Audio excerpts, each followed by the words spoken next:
1 साल का बैन झेलकर जब वह वापस क्रिकेट फील्ड पर आए तो उन्होंने पूरी दुनिया को दिखा दिया कि इतने दिनों तक क्रिकेट से दूर रहकर उन्होंने कितनी मेहनत की है और खुद को न केवल एक बेहतर इंसान बल्कि एक बेहतर खिलाड़ी भी बनाया है। जी हाँ दोस्तों, हम बात कर रहे हैं ऑस्ट्रेलिया क्रिकेट टीम के पूर्व कप्तान और शानदार बल्लेबाज स्टीव स्मिथ के बारे में, जिन पर 2018 में 1 साल के लिए प्रतिबंध लगा दिया गया था। और फिर बैन लगने के बाद से बहुत से लोगों ने यह सोचा कि शायद स्मिथ का करियर अब खत्म हो चुका है, लेकिन इन्होंने सभी को मुंह तोड़ जवाब देते हुए न सिर्फ टीम में वापसी की बल्कि अपनी तकनीक में भी खूब सुधार किया। और अब समय ऐसा है कि वापसी के कुछ समय बाद ही वह टेस्ट क्रिकेट में नंबर 1 रैंकिंग वाले बल्लेबाज बन चुके हैं।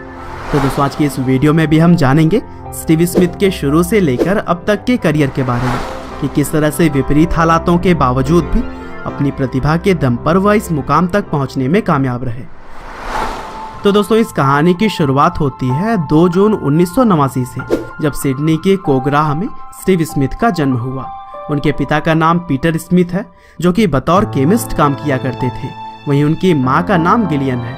और दोस्तों, बड़े ही दिलचस्प बात यह है कि स्टीव स्मिथ के पास ऑस्ट्रेलिया और इंग्लैंड दोनों ही देश की नागरिकता है, क्योंकि उनके पिता ऑस्ट्रेलियन और मां इंग्लिश हैं।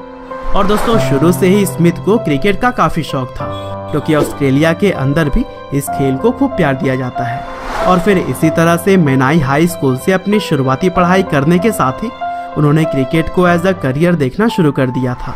और यही वजह थी कि वह क्रिकेट में तो काफ़ी अच्छे थे, लेकिन पढ़ाई लिखाई में उतने ही कमज़ोर।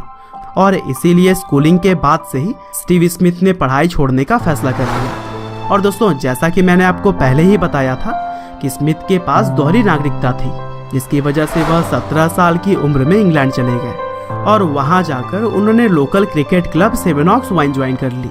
और फिर यहाँ पर उनके लाजवाब परफॉर्मेंस को देखते हुए उन्हें ऑस्ट्रेलिया की एक domestic cricket team New South Wales की तरफ से खेलने का मौका मिला। और फिर यहाँ भी अपने बल्लेबाजी और गेंदबाजी से शानदार परफॉर्मेंस देने के बाद से ऑस्ट्रेलिया की अंडर 19 टीम में भी स्मिथ को खिलाया गया।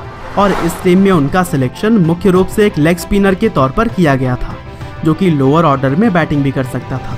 और फिर इस तरह से धीरे धीरे अपनी शानदार खेल से स्मिथ ने सभी को इतना प्रभावित किया कि ऑस्ट्रेलिया के नेशनल सेलेक्टर्स का ध्यान उन पर पड़ा। और फिर फरवरी 2010 में पाकिस्तान के खिलाफ एक T20 मैच में उन्हें इंटरनेशनल डेब्यू करने का मौका मिला।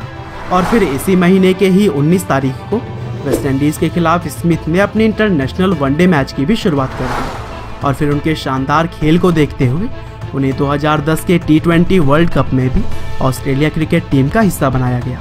और यहाँ पर भी 7 मैचों में उन्होंने बल्लेबाजी के साथ साथ 11 विकेट्स लेकर टीम को फाइनल तक पहुँचाने में मदद की।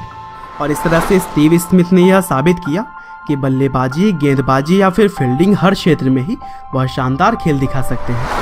और इस तरह से डेब्यू के महज 1 साल के अंदर ही वह ऑस्ट्रेलिया टीम के लिए सबसे अहम खिलाड़ियों में गिने जाने लगे थे। हालांकि ऐसा लग रहा था कि वह टीम में अपनी जगह पक्की कर ही चुके हैं, तभी उनके परफॉर्मेंस में अचानक ही काफ़ी गिरावट आ गई, जिसकी वजह से साल भर वह टीम में आते जाते हुए दिखाई दिए। हालांकि 2013 में फिर से वापसी के बाद उन्होंने फिर कभी भी पीछे मुड़कर नहीं देखा और अगले कुछ साल तक वह शानदार प्रदर्शन के साथ आगे बढ़ते चले गए। हालांकि मार्च 2018 में एक टेस्ट मैच के दौरान डेविड वार्नर और कैमरन बैंक्रॉफ्ट के साथ साथ स्टीव स्मिथ के ऊपर भी बॉल टैंपरिंग के आरोप लगे, जिसके चलते उन्हें 1 साल के लिए बैन कर दिया गया। और फिर इस कठिन समय में स्टीव स्मिथ और साथी खिलाड़ियों को जिन पर बॉल टैंपरिंग के आरोप लगे थे, उन्हें आम लोगों से काफ़ी भला बुरा सुनना पड़ा। हालांकि यहाँ पर अगर कोई और होता तो हिम्मत हार कर घर बैठ जाता, लेकिन स्टीव स्मिथ ने जमकर मेहनत की और अपने कमियों पर काम करके टीम में शानदार वापसी की। और दोस्तों, वापसी के बाद से अगर एशेज सीरीज के अंदर उन्हें देखा जाए तो वह डॉन ब्रैडमैन जैसे महान क्रिकेटर्स का भी रिकॉर्ड तोड़ते हुए नजर आ रहे हैं।